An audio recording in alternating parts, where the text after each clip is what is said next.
In Italy, freedom of press is guaranteed by the Constitution of 1948. Censorship in Italy was applied especially during the fascist regime of Benito Mussolini.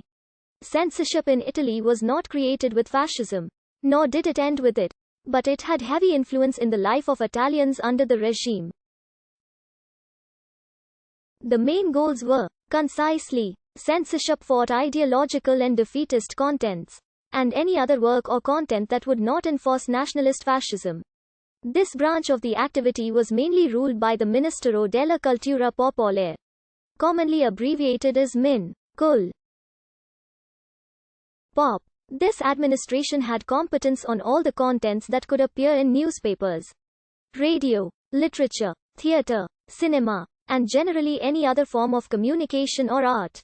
In literature, editorial industries had their own controlling servants steadily on site. But sometimes it could happen that some texts reached the libraries, and in this case an efficient organization was able to capture all the copies in a very short time. An important note on the issue of censoring foreign language use. With the autarkia, foreign languages had effectively been banned, and any attempt to use a non-Italian word resulted in a formal censoring action. Reminiscences of this ban could be detected in the dubbing of all foreign movies broadcast on RAI. Captioning is very rarely used. Censorship did not, however, impose heavy limits on foreign literature, and many of the foreigner authors were freely readable.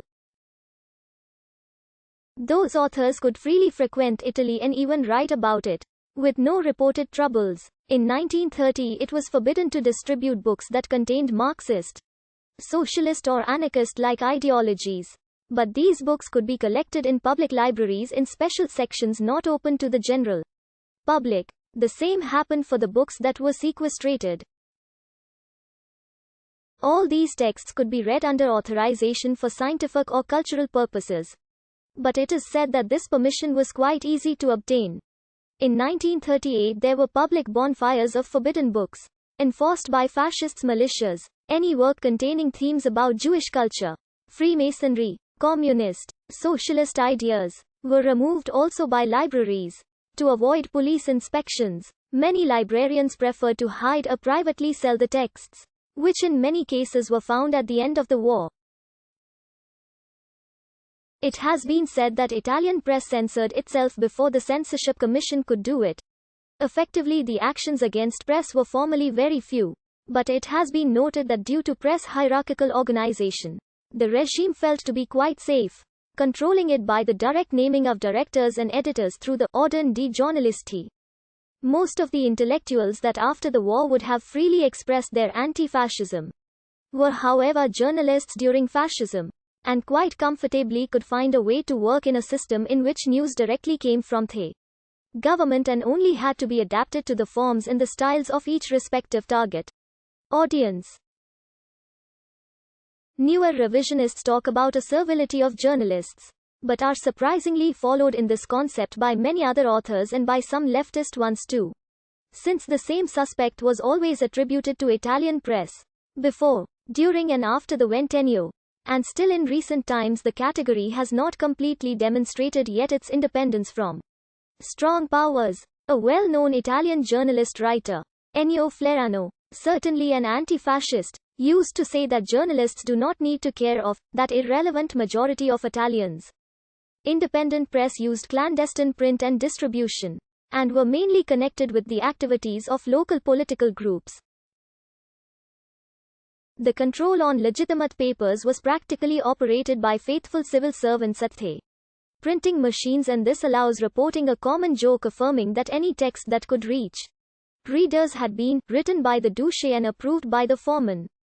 Fascist censorship promoted papers with wider attention to mere chronology of delicate political moments. To distract public opinion from dangerous passages of the government, press then created monsters, or focused on other terrifying figures.